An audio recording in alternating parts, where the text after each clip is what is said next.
Muy buenos días, mi nombre es Adrián Puche, yo soy médico general de la Universidad CES. En estos momentos trabajo como médico de urgencias en la Clínica del Rosario y como médico de enlace en IRREDEOR, en el servicio de reumatología. Y para mí es un placer hablarles el día de hoy de esclerosis sistémica y de los nuevos criterios de clasificación del 2013. Bienvenidos al Curvar 2021. Como primera instancia, esta es la estructura de mi conferencia. Vamos a hablar acerca de unos casos clínicos, cosas muy puntuales acerca de la definición y la epidemiología, y de la parte clínica solamente de las manifestaciones cutáneas. Como segunda instancia, vamos a hablar de por qué los criterios de clasificación de la Asociación Americana de Reumatología de 1980 eran importantes y cómo a partir de ellos llegan a evolucionar a los criterios a ser EULAR del 2013, que son los criterios que nos rigen hoy en día durante nuestra práctica médica. Posterior a eso, vamos a hablar acerca de unos nuevos casos clínicos y daré unas conclusiones personales que espero sean de todo su agrado y que se lleven para su casa. Entonces vamos a iniciar. Tenemos como primer caso clínico un paciente con un fenómeno de Raynaud desde hace 5 meses asociado a esclerodermia que compromete todos los dedos, a esto se le llama esclerodactilia, y que llega hasta la parte proximal de las articulaciones metacarpofalángicas. Asociado a esto tenemos una fibrosis pulmonar evidenciado tanto en los rayos X y en el TACAR y un patrón restrictivo en la espirometría. Como segundo caso clínico tenemos una femenina de 64 años con queratoconjuntivitis asociado a xerodermia y xeroftalmia. Ella presenta una bioglándula salival con infiltrado linfocítico y se le realiza un diagnóstico de síndrome de Sjögren. Asociado a esto presenta un fenómeno de Raynaud de larga data, edema en los dedos, un anticuerpo anticentrómero positivo y calcinosis. Presenta además disfagia retroexternal y telangiectasia en manos, labios y mucosa oral. ¿Será que esta paciente presenta esclerosis sistémica? Y por último, tenemos un paciente masculino de 54 años con eosinofilia, con una piel tensa, leñosa a nivel de brazos y piernas, pero que no presenta ni fenómeno de Raynaud y que nunca ha tenido esclerodactilia. ¿Será que este paciente presentaría esclerosis sistémica? Entonces, como definición, tenemos que la esclerosis sistémica es una enfermedad autoinmune, es poligénica, heterogénea debido a la cantidad de manifestaciones clínicas y el amplio espectro que esta tiene. Es una enfermedad compleja tanto para el diagnóstico, para el tratamiento, también para el seguimiento, y que está asociado a un proceso patológico único que implica una fibrosis tisular. Por la parte de epidemiología tenemos que la incidencia va de 18 a 20 casos por millón de personas, millón de habitantes. Afecta a todas las razas y la edad de promedio de inicio de los síntomas es desde los 35 hasta los 50 años. Es más común en mujeres, en una relación 3:1 con los hombres. Y cuando los síntomas se dan en una edad más avanzada puede tener un mayor riesgo de enfermedad multisistémica. Con respecto a la prevalencia, varía entre los diferentes grupos raciales y étnicos. En Estados Unidos la prevalencia va de 24 por cada 100.000 habitantes, incluso siendo un poco mayor en los nativos americanos. En la parte de Europa, en Islandia, Inglaterra, Francia, va desde 7 a 15 casos por 100.000 habitantes. Y en Asia vemos la reducción de 3 a 5 por casi 100.000 habitantes. Esta es la clasificación por la cual nos enseñan que tenemos la esclerosis sistémica limitada, ¿sí? Que tenemos un compromiso de piel que va hasta la parte proximal de los codos, la difusa que pasa la parte proximal de los codos y puede comprometer el tronco, y la esclerosis sistémica sin esclerodermia que no tiene compromiso cutáneo. Entonces las manifestaciones clínicas, como le dije, vamos a enfocarnos en la parte cutánea. Inicialmente hablaremos del fenómeno de Raynaud, el cual es una respuesta vascular exagerada de la parte, una vasoconstricción que es provocada por una baja temperatura a nivel ambiental o por un estrés emocional. Vamos a ver que tenemos un fenómeno de Raynaud primario, que es idiopático, y el secundario, que puede ser secundario a alguna vasculopatía. Hay también medicamentos como los derivados de la ergotamina que podrían generar fenómeno de Raynaud, y hay que tener presente que el fenómeno de Raynaud tiene 3 fases. Tenemos la fase de palidez, la cianosis y la hiperemia. Es importante que tengamos en cuenta que no todos los pacientes van a cumplir con las 3 fases, ¿sí? Pero para que nosotros hablemos de fenómeno de Raynaud o de un fenómeno de Raynaud incompleto, que es el que tiene dos fases, siempre tiene que haber la palidez, es decir, palidez o cianosis o palidez e hiperemia. No se puede hablar de un fenómeno de Raynaud incompleto si tiene cianosis e hiperemia. También pueden haber, digamos, afectaciones a nivel del lecho ungueal, capilares anormales del pie ungueal, los cuales se pueden ver mejor a nivel de la capilaroscopia, ¿sí? Y la capilaroscopia es una herramienta que nos ayuda a nosotros para ver si el fenómeno de Raynaud es primario o si es secundario a una vasculopatía. ¿Cómo lo diferenciamos? Si la capilaroscopia no encontramos alteraciones a nivel de los capilares del lecho ungueal, probablemente esto se trate de un fenómeno de Raynaud primario.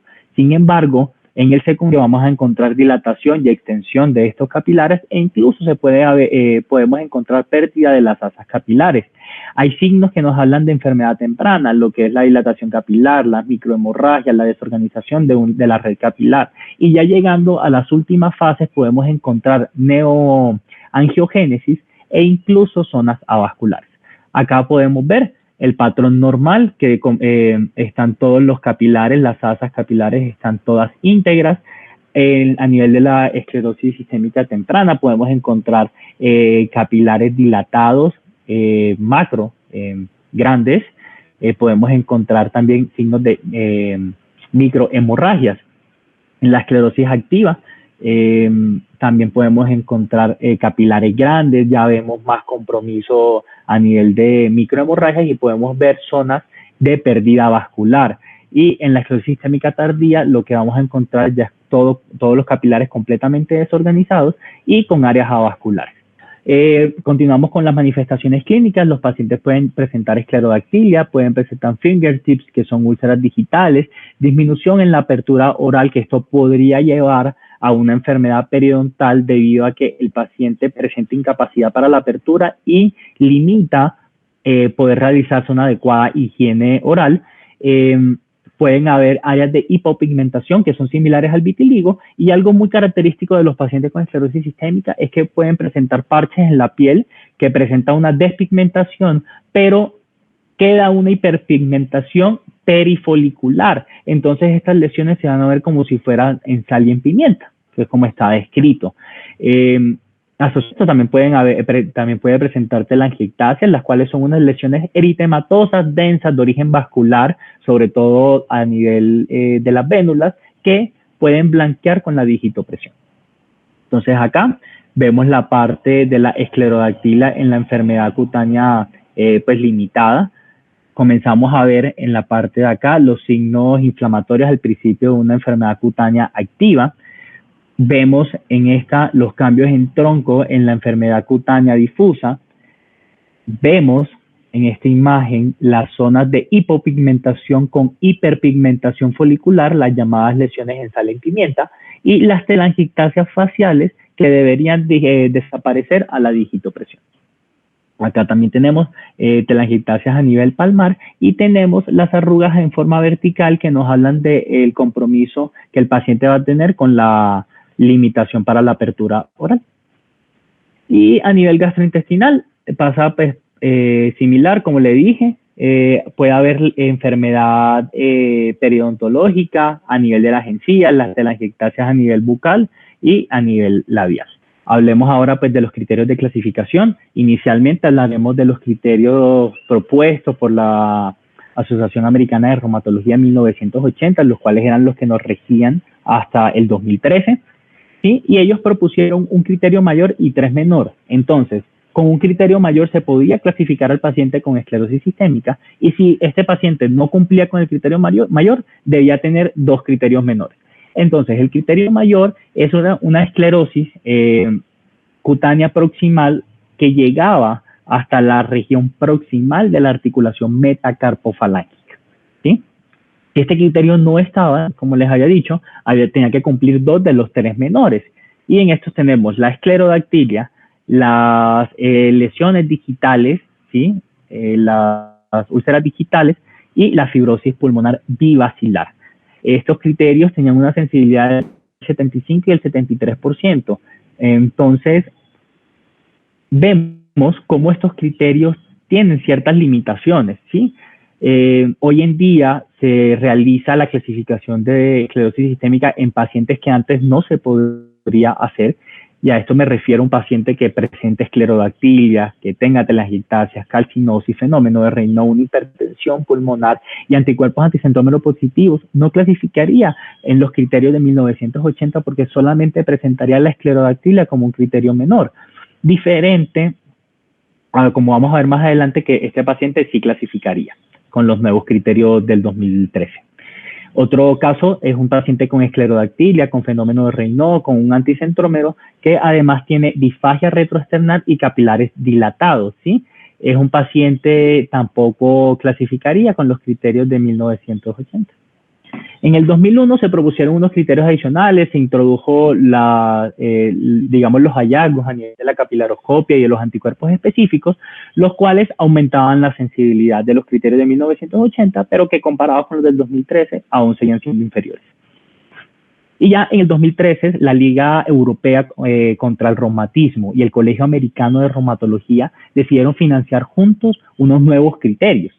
Ellos hicieron por medio de encuestas cuáles iban a ser como los criterios candidatos que iban a ingresar, a incluir dentro del estudio, y secundario a esto se hizo un proceso Delphi, que es una técnica de comunicación estructurada en el cual se logró reducir los 168 criterios candidatos que habían a 23, ¿sí? Posterior a esto, lo que hicieron fue que se mostraron y se aleatorizaron pacientes a nivel entre centros de Norteamérica, en 2 centros de Europa, y estos pacientes fueron comparados con pacientes que presentaban manifestaciones clínicas similares a la esclerosis sistémica, pero que eran secundarias a otra enfermedad, unos llamados imitadores. Como criterio de inclusión teníamos a todos esos pacientes en los cuales sospechábamos que podían tener una esclerosis sistémica. Como criterios de exclusión, pacientes en el cual tenía una patología que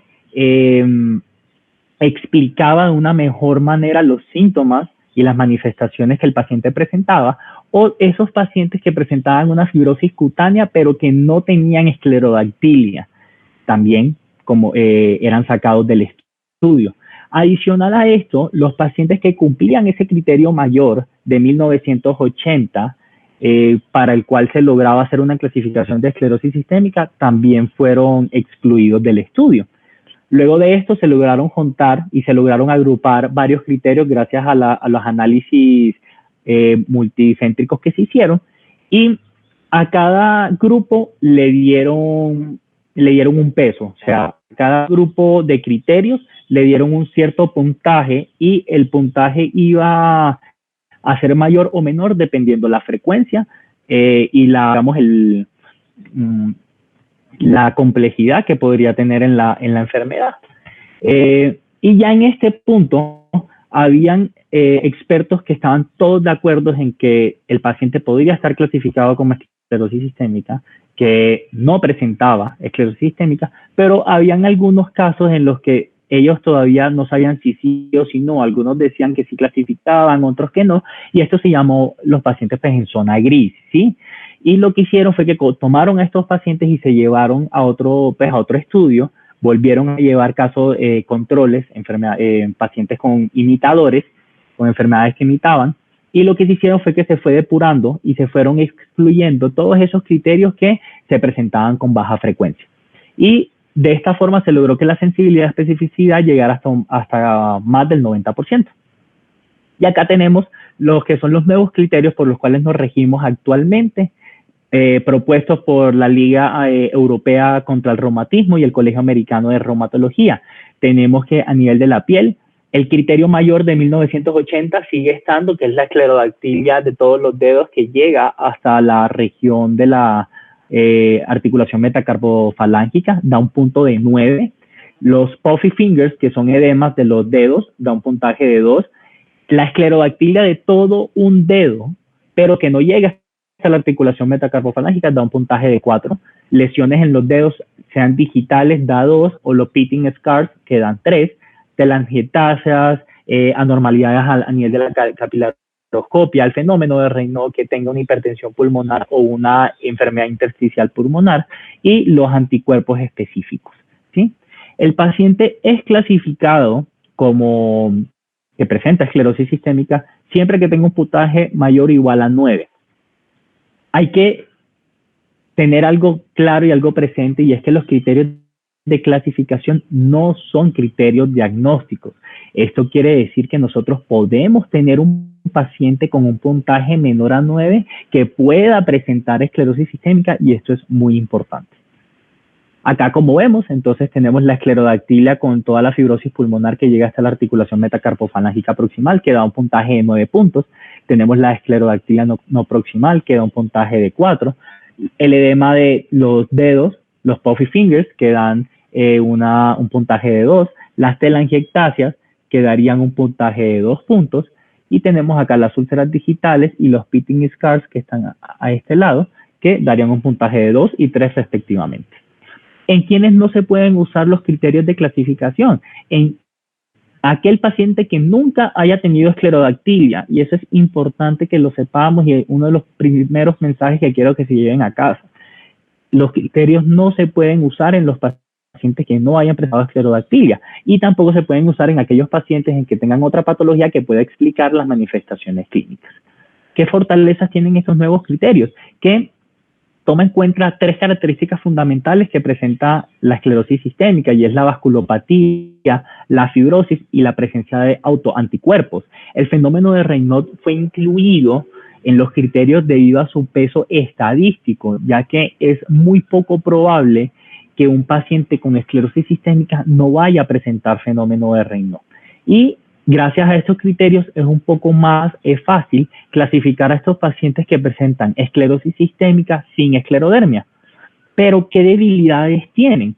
Lastimosamente, todavía hay algunas fallas, y en estos casos clínicos pues se los voy a demostrar. Un paciente que presenta una esclerodactilia, que tiene una enfermedad de reflujo gastroesofágico, que presenta la disfagia retroesternal y que presenta una crisis renal esclerodérmica, solamente tendría 4 puntos y no clasificaría como una esclerosis sistémica. Inclusive, si llegásemos a adicionar el anticuerpo RNA tipo 3, de la polimerasa 3, el cual no fue incluido en los estudios debido a que no se encontraba disponible en los laboratorios locales, a este paciente se sumaría un puntaje de 7. Tendría un puntaje de 7 y así no clasificaría con los nuevos criterios del 2013. Algunos criterios, algunas manifestaciones clínicas pudieron haber estado antes y ya no estar presentados, y eso pues hay que tenerlo en cuenta.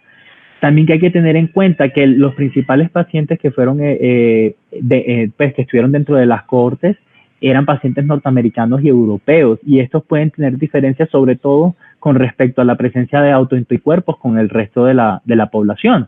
Pacientes que presentan anticuerpos anticentómero positivo con una capilaroscopia anormal, es probable que presenten una esclerosis sistémica, sin embargo, tampoco clasificarían.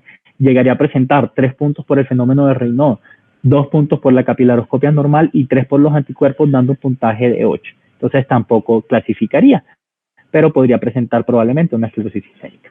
Entonces, ya regresando nuevamente a los casos clínicos, nuestro primer caso, que era un paciente con un fenómeno de Raynaud de 5 meses que presentaba esclerodactilia hasta la articulación metacarpofalángica proximal, vemos que cumple el criterio mayor de los criterios de 1980, y en los del 2013 este es el criterio que más peso tiene 9 puntos, quiere decir que ya clasificaría como una esclerosis sistémica, ¿sí?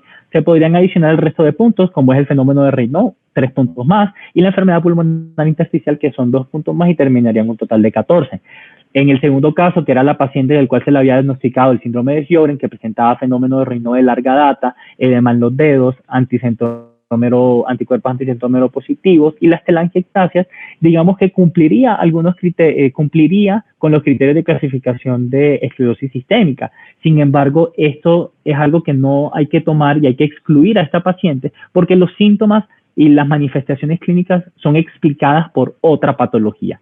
Entonces, cumpliría los criterios, pero no clasificaría y no se diagnosticaría como una esclerosis sistémica. El caso 3, que es nuestro masculino de 54 años que tiene la eosinofilia con la piel tensa y leñosa, pero que nunca ha tenido esclerodactilia, pues automáticamente se excluiría, porque hay que recordar que como criterio de exclusión, todo aquel paciente que no haya presentado esclerodactilia se tiene que, pues, no se le podrían aplicar los nuevos criterios. Algo adicional, y es que presentar un score igual en los nuevos criterios de clasificación no quiere decir que el paciente vaya a presentar la misma gravedad. Me explico. Tenemos un paciente con un fenómeno de Raynaud, esclerodactilia, telangiectasia, úlceras en los pulpejos y anticuerpo anticentómero positivo con un score de 14, y en el otro lado tengo un paciente con un compromiso cutáneo difuso, esclerodactilia proximal hasta las metacarpofalángicas, que tiene fricción en los tendones, hipertensión pulmonar, que podría llegar y tendría un total de score de 14, pero simplemente por el hecho de tener una hipertensión arterial pulmonar, este paciente tiene un peor pronóstico. Entonces, tener un score igual no me habla de tener una gravedad igual.